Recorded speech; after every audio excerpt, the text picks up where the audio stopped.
Godavari global university Rajahmundry engineering, agriculture, pharmacy, health sciences degree కోర్సులకు అడ్మిషన్లు జరుగుతున్నవి. Welcome to Suman TV.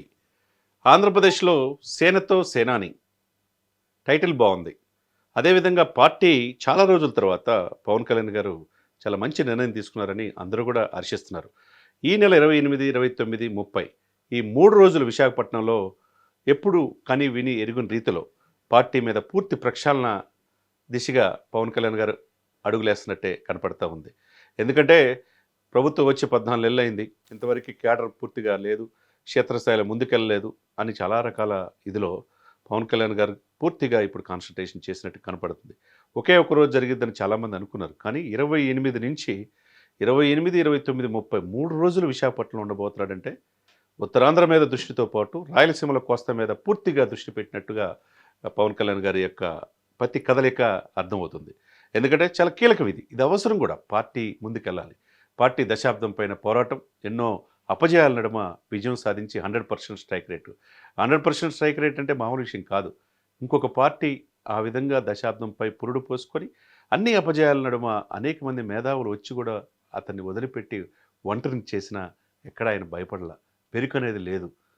Struggle for existence, మనుగడ కోసం పోరాటంలాగా క్షేత్రస్థాయిలో నిలబడ్డాడు, యుద్ధ రంగంలో గెలిచాడు. తను గెలవడంతో కాకుండా 2 పార్టీలు గెలిపించాడు. ఒకవైపు టీడీపీని గెలిపించాడు, బీజేపీని గెలిపించాడు. ఆంధ్రప్రదేశ్లో అధికారంలో ఉండేట్టు చేయగలిగాడు. సెంట్రల్లో మోదీ గారు 3వ ప్రధానమంత్రి అయ్యేటట్టు చేయగలిగాడంటే అతనిలో ఉన్న దృఢ సంకల్పం, అతనిలో ఉన్న చిత్తశుద్ధి ఏ పార్టీతో మనకి ఇప్పటికే అర్థమైంది. 14 నెలల పాలనలో మనకు పూర్తిగా అర్థమైంది. పవన్ కళ్యాణ్ లాంటి రాజకీయ నాయకుడు ఈ దేశానికి అవసరం అనేది అందరి నోట అదే మాటగా వినపడుతుంది. కానీ అదే సమయంలో ఈ 3 రోజులు ఏం జరుగుతుందనేది చాలామంది ఆలోచిస్తున్నమాట. ఫస్ట్ రోజు ఏదైతే పార్టీకి సంబంధించిన ఎమ్మెల్యేలు, ఎమ్మెల్సీలు, ఎంపీలు ఈ 3 కూడా పార్టీ లెజిస్లేటివ్ మీటింగ్ జరగబోతుంది. ఎందుకంటే ముగ్గురు అంటే దశ దిశ జనసేన పార్టీ ప్రజల్లోకి ఎలా వెళ్ళాలి, ఏ విధంగా ముందుకెళ్ళాలనేది పార్టీ అధినేతగా పవన్ కళ్యాణ్ గారు వాళ్ళకి దశ దిశ నిర్దేశం చేయనున్నారు. ఎందుకంటే పార్టీ ఏంటి, పార్టీ దశాబ్ద కాలంలో ఎన్నో ఒడిదుడుకులు, ఇప్పుడు సక్సెస్ దిశగా వెళ్తున్నాం. మిగతా పార్టీలతో సమన్వయంతో ఏ విధంగా వెళ్ళాలి, ప్రజలకు మరింత ఏ విధంగా చేరుకోవాలంటే ముందుగా పార్లమెంట్లో వాణి వినిపించాలి. 2 ఎంపీలు ఉన్నారు, బాలశౌరి గారు, తంగిల ఉదయ్ శ్రీనివాస్ గారు, అదేవిధంగా ఎమ్మెల్సీ పిడుగు హరిప్రసాద్ గారు, వీళ్ళు ఉన్నారు. తర్వాత నాగబాబు గారు కూడా వచ్చారు. తర్వాత ఎమ్మెల్యే 21 మంది పవన్ కళ్యాణ్ గారితో పాటు. ఒక రాజ్యసభలో తప్పితే ఆల్మోస్ట్ రాజ్యసభలో కూడా రేపు మాపు జనసేన అడుగు పెట్టబోతుందని చెప్తున్నారు. ఏదేమైనా అన్నిట్లో ఉన్నారు కాబట్టి పార్టీ లెజిస్లేటివ్ మీటింగు చాలా కీలకం. వాళ్ళతో వైఎంసీ హాల్లో 28 తారీఖు ఉదయం 9 గంటలకు జరగబోతుంది.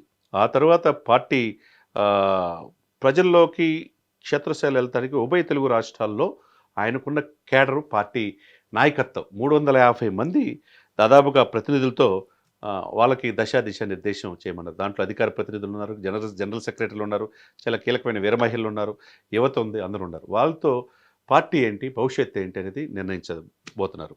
దీంతోపాటు కీలకంగా పార్టీ ప్రజల్లో ఏ విధంగా మమేకం అవ్వాలంటే అటు మీడియా సిబ్బంది కావచ్చు, సోషల్ మీడియా కావచ్చు, మేధావులు కావచ్చు, స్వచ్ఛంద సంస్థలు కావచ్చు, వాళ్ళతో కూడా ఆయన కలవబోతున్నాడు.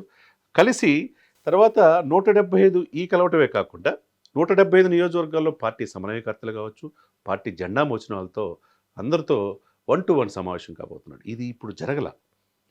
అధికారం వచ్చింది, 21 మంది గెలిచారన్నారు, కానీ క్షేత్రస్థాయిలో ముందుకు వెళ్ళలేకపోతుంది. కానీ ఒక ప్రయత్నం అయితే పార్టీ చేసింది కాబట్టి 100% స్ట్రైక్ రేట్తో ముందుకెళ్లారు.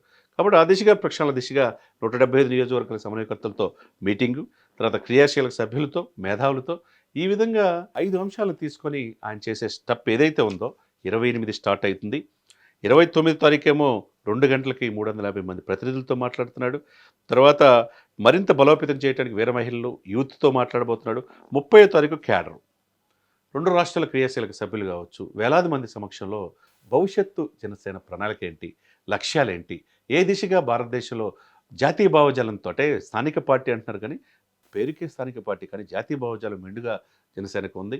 హిందూ సనాతన సాంప్రదాయం అని చెప్పేసి తన భుజాన్ని ఎత్తుకొని 100 కోట్ల మంది హిందువులకు ఆయన ఒక ప్రతినిధిగా కనపడుతున్నాడంటే పవన్ కళ్యాణ్ గారు ఈ దశాబ్దంలో ఎన్ని స్ట్రగుల్స్ ఎదుర్కొని ఈ స్థాయికి ఎదిగాడో మనం అర్థం చేసుకోవచ్చు. పవన్ కళ్యాణ్ గారిని ఎప్పుడు కూడా పవన్ కాదు తుఫాన్ అని చెప్పేసి మోదీ అన్నాడు పార్లమెంట్లో మోదీ గారు.